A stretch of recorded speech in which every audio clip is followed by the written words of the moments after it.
problem is that in an FM system, if the maximum value of deviation is 75 kilohertz and the maximum modulating frequency is 10 kilohertz, calculate deviation ratio and the bandwidth of the system using Carson's rule. Okay, so इसमें आपको क्या क्या दिया है, given है that is D max is equals to 75 kilo hertz, that is deviation. Frequency max दिया है आपको, इधर कितना दिया था 10 किलो हर्ट्स. ओके, यहाँ पे दिया है लास्ट में 10 किलो हर्ट्स. सो इस पे से आपको क्या निकालना है, डेविएशन रेशियो. तो ऑलरेडी आपको डेविएशन रेशियो का फॉर्मूला पता है, प्रीवियस लेक्चर में देखा है, del max upon F max. So इन दोनों की वैल्यू हम लोग पुट कर देंगे, डिवाइड करने के बाद क्या आएगा 7.5. ओके, तो डेविएशन रेशियो है इसलिए इसको यूनिट कुछ भी नहीं आएगा. ओके, नेक्स्ट निकालना है आपको बैंडविड्थ. सो बैंडविड्थ का भी आपको फॉर्मूला पता है, that is twice bracket del max plus F max. So del max आपका पता है 75 और एफ मैक्स है 10.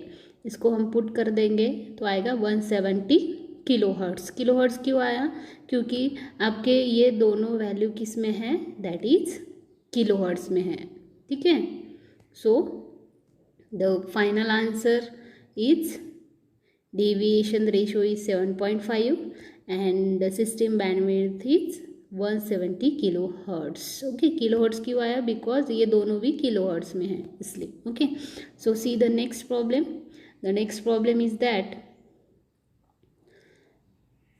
Use Carson's rule to compare the bandwidth that would be required to transmit the baseband signal with frequency range from 300 Hz to 3 kHz using normal band frequency modulation with maximum deviation दिया है यहाँ पे 5 kHz और wide band frequency modulation यहाँ पे maximum deviation है 75 kHz. Okay, सो आपको इन दोनों में से क्या निकालना है, दोनों यूज़ करके आपको निकालना है बैंडविड्थ. ओके, बैंडविड्थ निकालना है, कंपेयर करना है इन दोनों के बैंडविड्थ. सो गिवन क्या है आपको, that is the base band signal frequency range, it is 300 Hz to 3 kHz. Okay, so जो बैंडविड्थ है फॉर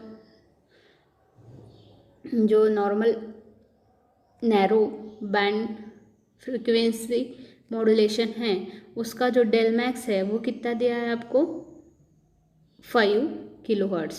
ओके, यहाँ पे डेल मैक्स कितना है 5 kHz.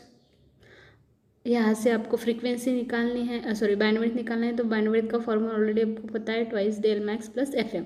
तो ऑलरेडी आपका जो डेल मैक्स है वो कितना है 5 kHz है और एफ कितना है, दैट इज 3.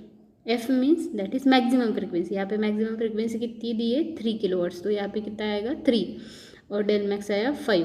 सो ये सब पुट करने के बाद कितना आएगा, 10⁻³ मीन्स क्यों लिखा है हम लोगों ने, बिकॉज 3 kHz है. ओके, 3 kHz है, किलो का हम लोग लिखते हैं 10⁻³. सो आंसर कितना आएगा आपका 16 kHz. ओके, सो नेक्स्ट भी वैसे ही निकालना है आपको, सिर्फ डेविएशन रेशियो जो है, डेविएशन मैक्सिमम डेविएशन कितना लेना है अभी 75 kHz लेना है. ठीक है, और बाकी जो है एफ सेम ही आएगा मैक्सिमम फ्रिक्वेंसी. तो डेल मैक्स ले लिया 75, एफ ले लिया 3 kHz. तो फाइनल आंसर कितना आ रहा है इधर, that is 156 kHz. Okay, this problem is also important. Okay, so see the next problem. The next problem is that what is the bandwidth required? What is the bandwidth required for FM in which maximum deviation is 5 kHz and modulation index that is 3.